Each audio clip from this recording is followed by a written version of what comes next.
Have you ever forgotten your phone? When did you realize you'd forgotten it? I'm guessing you didn't just smack your forehead and exclaim, "Damn!"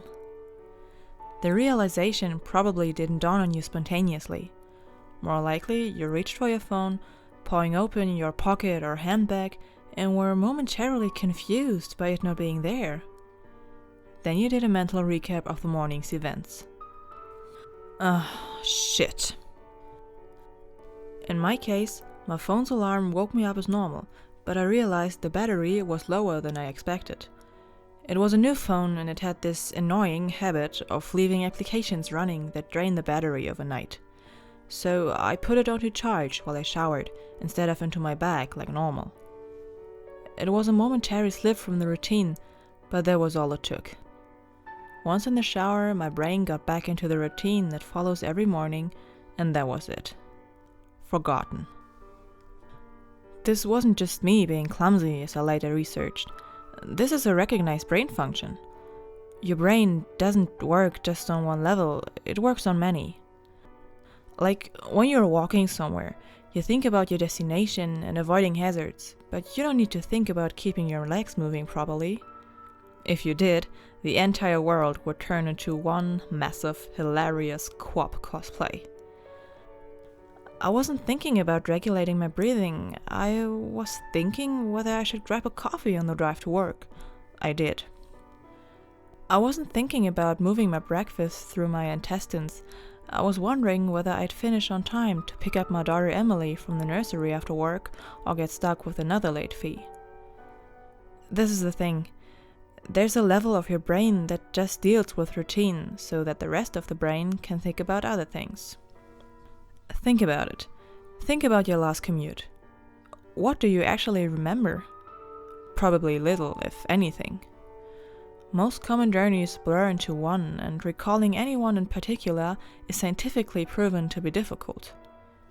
Do something often enough and it becomes routine. Keep doing it and it stops being processed by the thinking bit of the brain and gets relegated to a part of the brain dedicated to dealing with routine. Your brain keeps doing it without you thinking about it. Soon, you think about your route to work as much as you do keeping your legs moving when you walk. Most people call it autopilot, but there's danger there.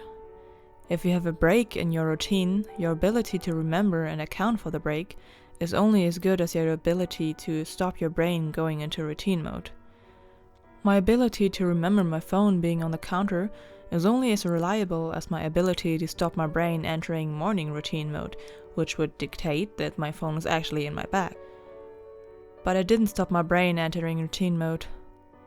I get in the shower as normal, routine started, exception forgotten. Autopilot engaged. My brain was back in the routine. I showered, I shaved, the radio forecasted amazing weather, I gave Emily a breakfast and loaded her into the car. She was adorable that morning. She complained about the bad sun in the morning blinding her, saying it stopped her having a little sleep on the way to nursery. And we left. That was the routine. It didn't matter that my phone was on the counter, charging silently. My brain was in the routine, and in the routine, my phone was in my bag. This is why I forgot my phone. Not clumsiness, not negligence. Nothing more than my brain entering routine mode and overriding the exception. Autopilot engaged. I left for work. It's a swelteringly hot day already. The bad sun had been burning since before my traitorously absent phone woke me. The steering wheel was burning hot to the touch when I sat down.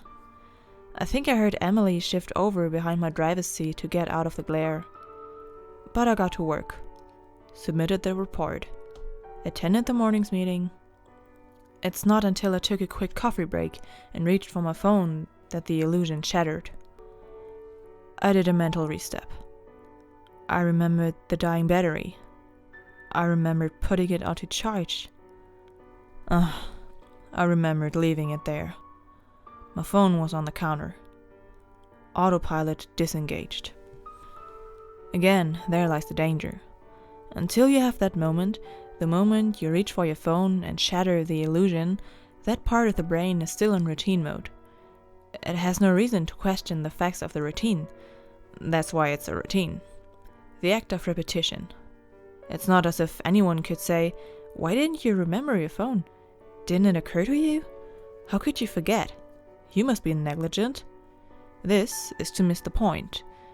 My brain was telling me the routine was completed as normal, despite the fact that it wasn't. It wasn't that I forgot my phone. According to my brain, according to the routine, my phone was in my bag. Why would I think to question it? Why would I check? Why would I suddenly remember out of nowhere that my phone was on the counter? My brain was wired into the routine, and the routine was that my phone was in my bag. The day continued to bake. The morning haze gave way to the relentless fever of the afternoon. Tarmac bubbled. The direct beams of heat threatened to crack the pavement. People swapped coffees for iced smoothies. Jackets discarded, sleeves rolled up, ties loosened, brows mopped.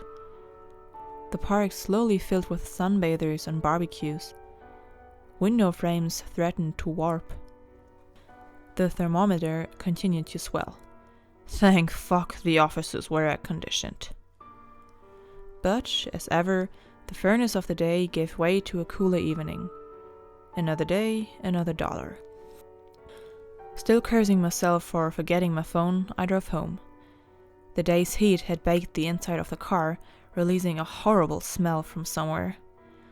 When I arrived on the driveway, the stones crunching comfortingly under my tires, my wife greeted me at the door. "Where's Emily?" Fuck. As if the phone wasn't bad enough.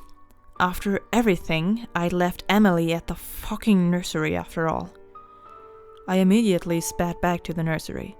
I got to the door and started practicing my excuses, wondering vainly if I could charm my way out of a late fee. I saw a piece of paper stuck to the door. "Due to vandalism overnight, please use side door. Today only." Overnight? What? No, this door was fine this morning. I froze. My knees shook. Vandals. A change in the routine. My phone was on the counter.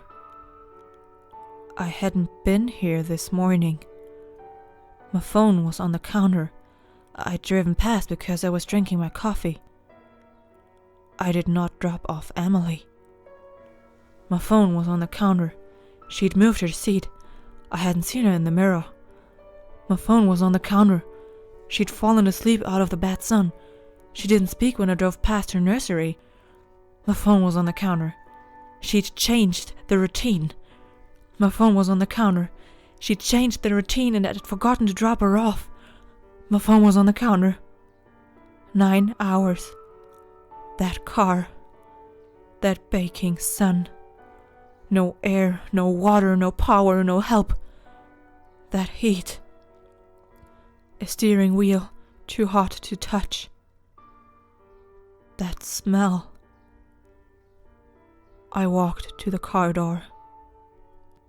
Numb. Shock. I opened the door. My phone was on the counter. And my daughter was dead. Autopilot disengaged.